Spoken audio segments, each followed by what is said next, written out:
नमस्कार, खबर उत्तर प्रदेश में आपका स्वागत है और मैं आपके साथ प्रिया बिष्ट। खबरों पर विस्तार से चर्चा करते हैं। गुरुवार को गोरखपुर पहुंचे सीएम योगी आदित्यनाथ ने शहर के पहले कल्याण मंडपम का लोकार्पण कर करोड़ों की कई विकास परियोजनाओं का शिलान्यास किया। इससे पहले सीएम ने विकास कार्यों का निरीक्षण करते हुए योजनाओं की प्रगति का जायजा भी लिया। कार्यक्रम को संबोधित करते हुए सीएम ने कहा कि शहर में तेजी से विकास हो रहा है और आम लोगों को और बेहतर सुविधाएं मिलेंगी। उन्होंने बताया कि पशु दाह गृह बनकर तैयार हो चुका है और कई अन्य विकास परियोजनाओं पर भी काम जारी है। आगे सीएम ने कहा कि कल्याण मंडपम के जरिए भी आम लोगों को भी लाभ मिल रहा है।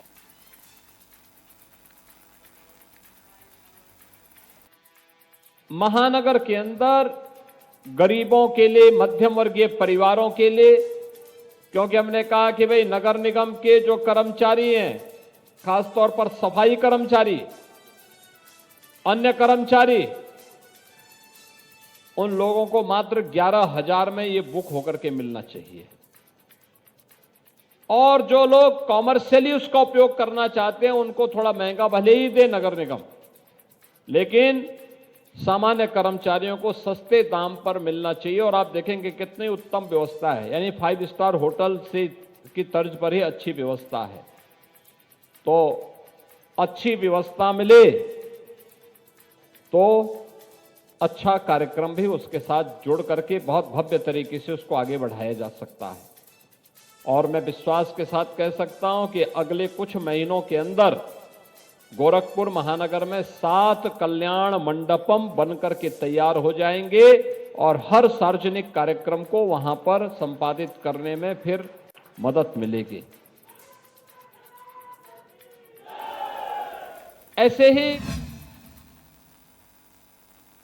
यूपी कांग्रेस प्रदेश अध्यक्ष अजय राय ने कुशीनगर के मदनी मस्जिद मामले को लेकर प्रेस कॉन्फ्रेंस की, जिसमें उन्होंने योगी सरकार को आड़े हाथों लेते हुए कहा कि आज पूरे प्रदेश के अंदर कानून व्यवस्था को प्रदेश सरकार बर्बाद करने में लगी है। बहराइच और संभल के बाद कुशीनगर के हाटा में मस्जिद तोड़ने का काम किया गया। उन्होंने कहा कि मस्जिद में मदरसा भी चलता है, वहां धार्मिक पुस्तकों को भी बुलडोजर के जरिए फेंकने का काम किया गया है। सीएम योगी के इशारे पर ही मस्जिद तोड़ा गया और साथ ही वहां के लोगों को डराया गया। भाईचारे और जो एक अपना प्यार, अपनापन, एक प्यार है इस प्रदेश और देश के अंदर, एक भाईचारे का, उसको ये योगी सरकार पूरी तरीके से खत्म करने पर, उसको बर्बाद करने पर लगी। जैसा आपने देखा होगा कि पहले बहराइच से ये भाईचारे और प्यार और एक अपनेपन की बात को तोड़ने का काम बहराइच से। मथुरा में श्री कृष्ण जन्मभूमि संघर्ष न्यास की ओर से सनातनी एकता चिंतन शिविर का आयोजन किया गया, जिसमें वर्तमान परिवेश में सनातन हिंदुओं की भूमिका पर चिंतन किया गया। कार्यक्रम की अध्यक्षता नगर पंचायत अध्यक्ष गोकुल संजय दीक्षित ने की। वहीं हिंदुवादी नेता श्री कृष्ण जन्मभूमि के पक्षकार दिनेश फलहारी ने कहा कि वर्तमान परिवेश में सनातनी हिंदुओं पर देशद्रोही मानसिकता के लोग हमलावर हैं, इसलिए हमें एकजुट होकर जाति बंधन मुक्त मजबूत सनातनी दुर्ग तैयार करना होगा। युवाओं को कुसंगति त्याग कर अखंड भारत की स्थापना के लिए संकल्पित बनना होगा।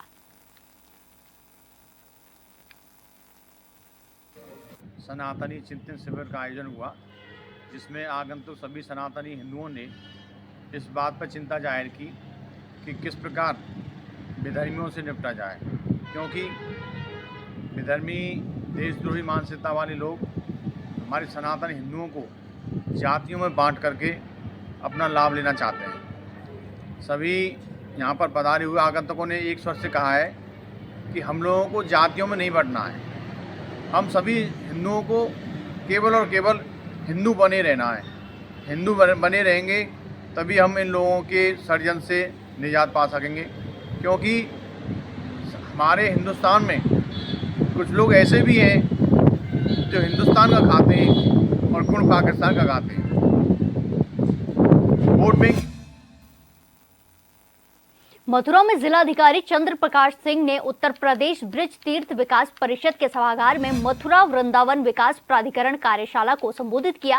जिलाधिकारी ने सहायक अभियंता, अवर अभियंता, एक्सीएन और कई कार्यदायी संस्थाओं की तरफ से कराए जा रहे विकास कार्यों और निर्माण कार्यों के आपसी समन्वय के साथ कार्यों को समय पर पूरा करने के निर्देश दिए। इस मौके पर मथुरा वृंदावन विकास प्राधिकरण के उपाध्यक्ष श्याम बहादुर सिंह, सचिव अरविंद द्विवेदी, ओएसडी प्रसून द्विवेदी समेत जेई, एक्सीएन और कार्यदायी संस्थाओं के पदाधिकारी भी मौजूद रहे। एक कार्यशाला आयोजित की है उपाध्यक्ष जी ने कि कैसे जो हमारे काम हो रहे हैं उनकी गुणवत्ता कैसे हो, उसमें क्या क्या टेक्निक्स और एडॉप्ट की जाए ताकि ये लॉन्ग लास्टिंग हो।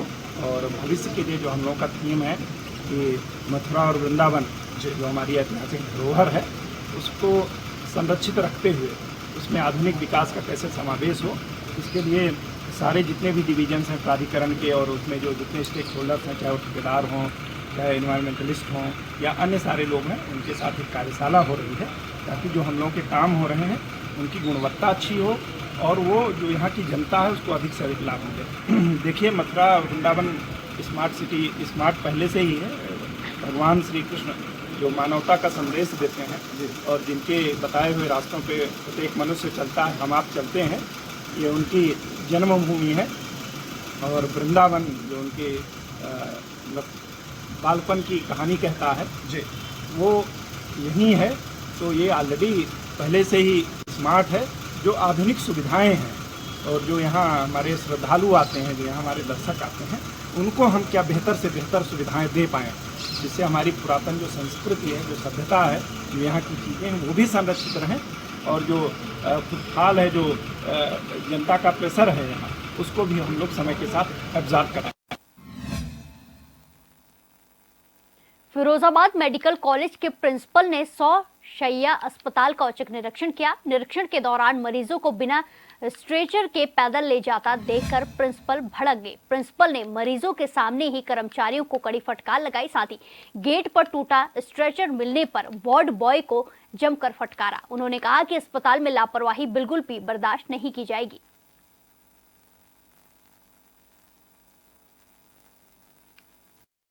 आज क्या sexual health and reproductive day है, तो हमारे गायनोकोलॉजी विभाग ने इसके ऊपर एक कार्यशाला वर्कशॉप का आयोजन किया है और ये एक देश भर में चलाया जाने वाला अभियान है। तो मैं उसके कार्यक्रम के निमित्त यहाँ पर आया था। तो जब मैं 100 शैय्या अस्पताल में घुस रहा था तो मैंने देखा एक प्रसूता अपने ऑपरेशन के बाद बच्चे को गोद में लेके धीरे धीरे पैदल खिसक रही है। तो यहाँ से बार बार शिकायतें वार्ड बॉय की मिलती हैं, वार्ड बॉय ठीक से काम नहीं करते। तो मैंने उसको रोक कर ये जानने की कोशिश की कि ये महिला व्हील चेयर पर क्यों नहीं जा रही है पैदल। तो कन्नौज में व्यापारी के घर में हुई चोरी को लेकर साथी व्यापारियों में आक्रोश है। इसी मुद्दे को लेकर गुरसरायगंज के व्यापारियों ने एसपी से मुलाकात की और एसपी से जल्द चोर को पकड़ने की मांग की है। आपको बता दें कि 3 दिन पहले कुंभ नहाने गए व्यापारी के घर से चोरों ने करीब 50 लाख की चोरी की वारदात को अंजाम दिया था।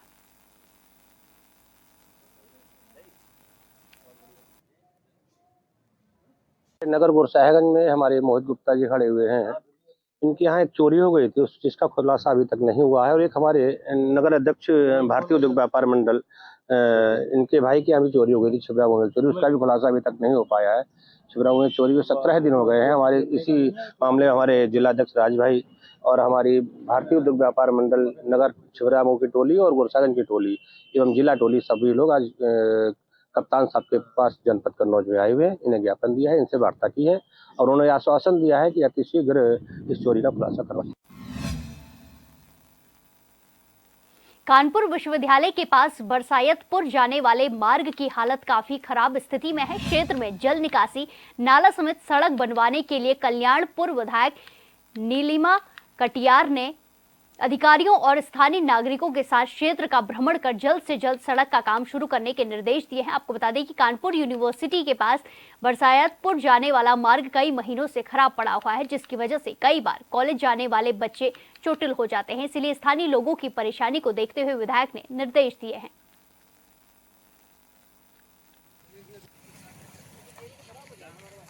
सर ये बरसाइतपुर मुख्य मार्ग है और इसका निरीक्षण माननीय विधायिका जी ने किया है और इस सड़क का निर्माण मेट्रो द्वारा किया जाना है। नगर निगम के पार्ट से कुछ उनको एक समस्याएं थी, उन समस्याओं को एक हफ्ते में दूर कर दिया जाएगा और उसके बाद मेट्रो इसका निर्माण। ये हमारी बड़ी इम्पोर्टेंट सड़क है और बहुत जीटी रोड से हमारी बहुत बड़ी रिहाइश जो बीच से गुजर रही है। यहाँ विद्यालय है हमारा जिज्ञासु और आगे जो मल्टी स्टोरीज हैं सारे, मतलब बड़ी रिहाइश को ये कनेक्ट करती हुई रोड है।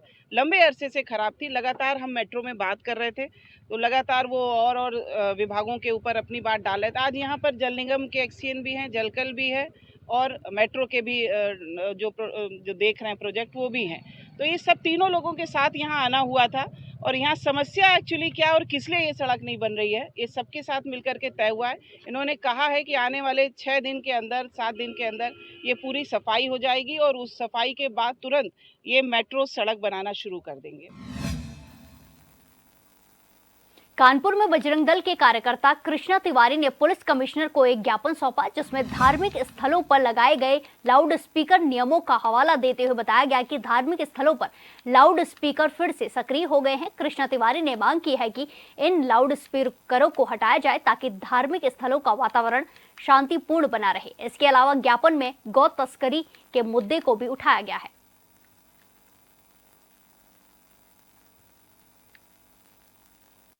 उत्तर प्रदेश के शासन द्वारा माननीय मुख्यमंत्री योगी आदित्यनाथ जी के द्वारा एक आदेश पारित किया गया था कि उत्तर प्रदेश में किसी भी धार्मिक स्थल पर किसी भी प्रकार के अवैध लाउड स्पीकर नहीं लगेंगे।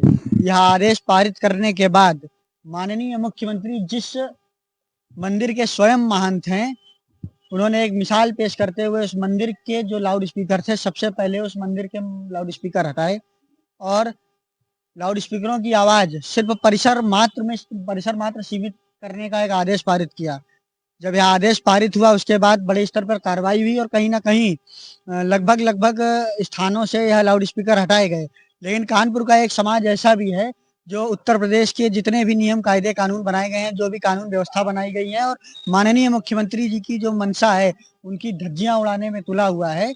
जो लाउड स्पीकर उतारे गए थे, आज हम सभी किसी भी स्थान पर खड़े हो जाएं, किसी भी मस्जिद से 1 या 2 किलोमीटर दूर खड़े हो जाएं, हमें कहीं ना कहीं आवाज सुनने को मिल जाती है।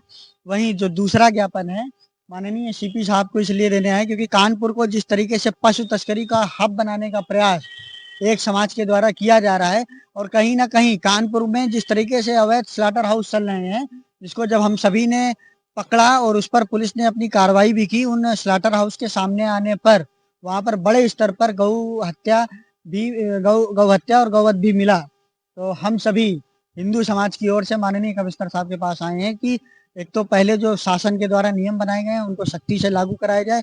दूसरा, जो कानपुर में एक तरीके से पशु तस्करी का जो हब बना जा रहा है, केंद्र बना जा रहा है, तो नियमानुसार अगर पशु जा रहे हैं तो नियमानुसार जाएं और अवैध स्लॉटर हाउस जो चल रहे हैं उन पर बंद कराकर एक कड़ी कार्रवाई करने का काम करते हैं। कानपुर के हरकोट बटलर टेक्निकल यूनिवर्सिटी में सैकड़ों छात्र छात्राओं ने धरना प्रदर्शन किया। छात्र छात्राओं ने आरोप लगाया है कि HBTU प्रशासन अटेंडेंस में गोलमाल करता है और शॉर्ट अटेंडेंस के बहाने छात्रों को परीक्षा में बैठने से रोक रहा है। छात्र छात्राओं का कहना है कि यूनिवर्सिटी प्रशासन ने परीक्षा के लिए अचानक नोटिस भी जारी कर दिया है जिसकी जानकारी उन्हें पहले दी जानी चाहिए थी। इन्हीं सब मुद्दों को लेकर छात्र छात्राओं ने जोरदार हंगामा किया, जिसकी सूचना मिलते ही पहुंची पुलिस ने मौके से पहुंचकर छात्र छात्राओं से शांतिपूर्वक बैठकर मामले का हल निकालने की अपील की।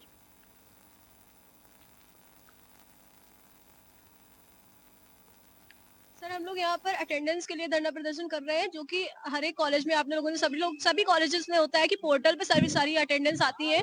इस कॉलेज में ऐसा कुछ भी नहीं है, पोर्टल पे कोई अटेंडेंस नहीं आई। 2 दिन पहले एग्जाम के लिए भी कोई डेट का कोई भी ऑफिशियल नोटिस नहीं आया। अचानक से इन लोगों ने एग्जाम करा दिया और उसके बाद 2 दिन पहले हम लोगों को बताया कि हम लोग एग्जाम में नहीं बैठ सकते हैं। और किसी भी कॉलेज में आप देखिएगा कि जितनी भी अटेंडेंस देखी जाती है वो एंड सेम में देखी जाती है।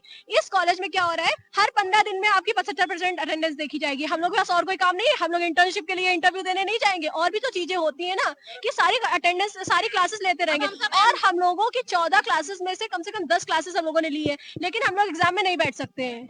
अब 4 क्लासेस छूट गई हैं। आईआईटी समिट था, हम लोग वहाँ चले गए। यहाँ से इसी कॉलेज से नोटिस आया कि आईआईटी में एक वर्कशॉप है, और उसके बाद में हम लोगों ने जब क्लासेस नहीं ली यहाँ पे, तो हम लोग की अटेंडेंस लो कर दी, हम लोग की एब्सेंटी लगा दी। ये तो कोई बात नहीं हुई। या तो कुछ डालो मत ग्रुप में कि या तो ये लोग क्या है, या तो क्या है। जब हम लोग वहाँ पे जाते हैं तो यहाँ पे ये होता है कि अटेंडेंस ही नहीं है और हम लोग को परीक्षा में नहीं हम लोग पेपर। और पता है, और इसके बाद हम लोगों ने जब फर्स्ट सेमेस्टर का एग्जाम दिया था, तब हम लोगों की अटेंडेंस 75% नहीं थी, तब तो इन लोगों ने कोई भी स्ट्रिक्ट एक्शन नहीं लिया।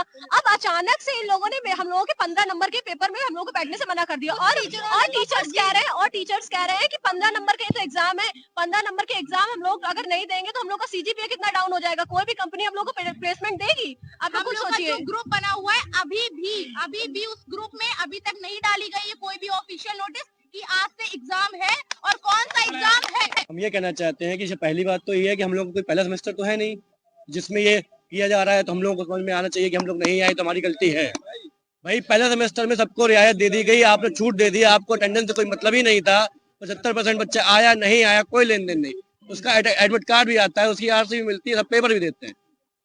ये चीज आप कहते हैं इंडक्शन में हमारे लिखा रहता है, हम बताते हैं आपको, तब तो कुछ नहीं हुआ।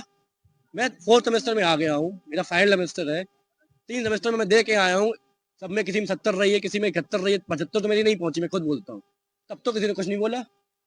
भाई रूल्स अगर है तो शुरुआत से है ना, बीच में तो रूल नहीं आएगा ना कोई। आप ये बात समझ सकते हैं, ये कोई कुछ होता है तो आप कर देते हैं। भाई अभी बोल रहे हैं गिरव्यांश दो हम कुछ करेंगे, ये कुछ नहीं करेंगे, इन्होंने आज तक कुछ किया भी नहीं हम लोगों के लिए। ठीक है, हमेशा बस अभी तो हम लोग शांति से बैठे हैं, कभी भी उग्र भी हो। हम ये चाहते हैं कि अगर जितना बच्चा हम लोगों का नहीं दे रहा है एग्जाम, वो सब पेपर देगा। 2500 बच्चे हम लोगों के पेपर देंगे तो मतलब देंगे, नहीं देंगे तो उनको भी पता चल जाएगा कि प्रशासन को कि कॉलेज के बच्चे क्या हैं। मेरठ में हाल ही में जिलाधिकारी ने गंगानगर क्षेत्र के गांव राली चौहान के उच्च प्राथमिक स्कूल का निरीक्षण किया है, जिसमें उन्होंने कई बच्चों से अपने देश के राष्ट्रपति का नाम पूछा और अन्य कई सवाल किए, लेकिन एक छात्रा को छोड़कर कोई भी डीएम के सवालों का सही से जवाब नहीं दे पाया। अब जिलाधिकारी ने आदेश जारी किया है कि हर विभाग के अधिकारी हर ब्लॉक के प्राथमिक और उच्च प्राथमिक स्कूलों में सप्ताह में 2 दिन जाएंगे और बच्चों को पढ़ाएंगे।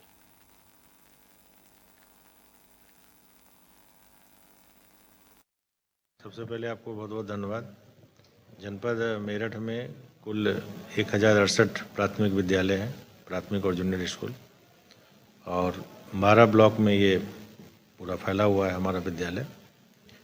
हमने 12 ब्लॉक में, प्रत्येक ब्लॉक में 5-5 स्कूल को चयनित किया है, बीएसए और सीडीओ के माध्यम से कराया है, और उन स्कूलों में शैक्षणिक गुणवत्ता के साथ साथ उसका जो अवस्थापनाएँ सुविधाएँ हैं, चाहे वो क्लासरूम हो, फर्नीचर्स हो, या पढ़ने पठन पाठन के लिए और सामग्री की आवश्यकता हो, प्लस एम्बियंस, स्कूल का परिसर का एम्बियंस, इन पे हमने फोकस करने के लिए अपने अधिकारियों को कहा है। और ये स्कूल एक मॉडल स्कूल की तरह डेवलप होंगे, जहाँ पे कि बच्चों को सारी सुविधाएं पढ़ने के अतिरिक्त जो है खेलने के लिए अच्छे वातावरण में उनको अच्छा लगे, स्कूल में पेड़ पौधे लगे रहें, फूल पत्तियाँ लगी रहें, लाइब्रेरी हो स्कूल में एक छोटा सा, जिसमें कि प्रेरक कहानियाँ, ज्ञानवर्धक कहानियाँ रहें। इस दिशा में ये हमने प्रयास प्रारंभ किया है, और उम्मीद है कि हमारे जनपद के सभी अधिकारी जो इससे संबंधित हैं वो अगले 2 महीने में प्रत्येक ब्लॉक में 2-2, उसके बाद नेक्स्ट फाइनेंशियल ईयर में बाकी शेष विद्यालयों पे फोकस करके, और हम लोग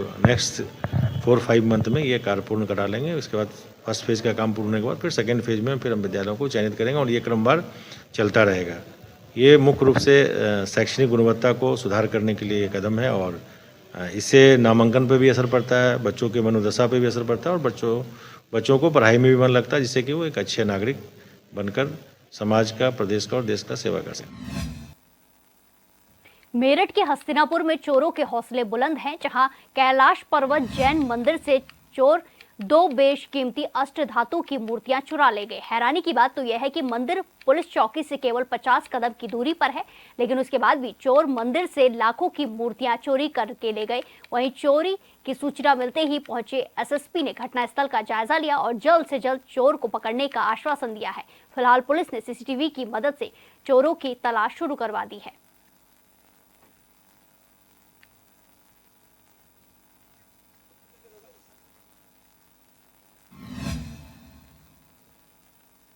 औरैया की सदर कोतवाली क्षेत्र में कुंभ से लौट रही एक कार, रोडवेज बस और ट्रक की जोरदार टक्कर हो गई। हादसे में 2 लोगों की मौत हो गई, जबकि कार और बस सवार 10 लोग घायल हो गए हैं। बताया जा रहा है कि कार सवार सभी लोग कुंभ से स्नान के बाद घर लौट रहे थे। मौके पर पहुंची पुलिस ने शवों को कब्जे में लेकर पोस्टमार्टम के लिए भेज दिया है और घायलों को इलाज के लिए अस्पताल में भर्ती कराया गया है।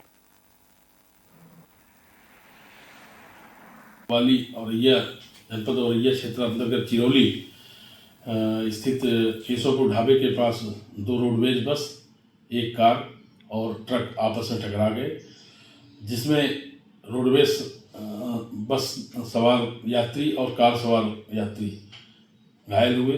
तत्काल सभी घायलों को पुलिस पहुंचकर एम्बुलेंस के माध्यम से 50 सैया और 100 सैया हॉस्पिटल ले आया गया, जहां रोडवेज बस के ड्राइवर प्रवेश सिंह व 1 यात्री रोहित की मृत्यु हो गई। शेष यात्री का इलाज जो है वहाँ चल रहा है। गंभीर रूप से घायल 4 यात्रियों को सैफई इटावा हेतु रेफर किया गया है। उनके साथ भी एक पुलिस टीम लगाई गई है। डॉक्टर से वार्ता कर सभी का बेहतर उपचार कराया जा रहा है। मौके पर शांति व्यवस्था कायम है। कौशाम्बी के कोखराज थाना क्षेत्र में दहेज में बुलेट न मिलने की वजह से युवक ने पत्नी की हत्या कर दी। आपको बता दें कि आरोपी की शादी युवती से 1 साल पहले हुई थी। वहीं बेटी की मौत की खबर सुनते ही परिजनों में कोहराम मच गया, जिसके बाद मृतका के पिता ने आरोपी के खिलाफ पुलिस में तहरीर दी है। वहीं तहरीर के आधार पर पुलिस ने आरोपी की गिरफ्तारी कर ली है और सास ससुर की तलाश शुरू कर दी है।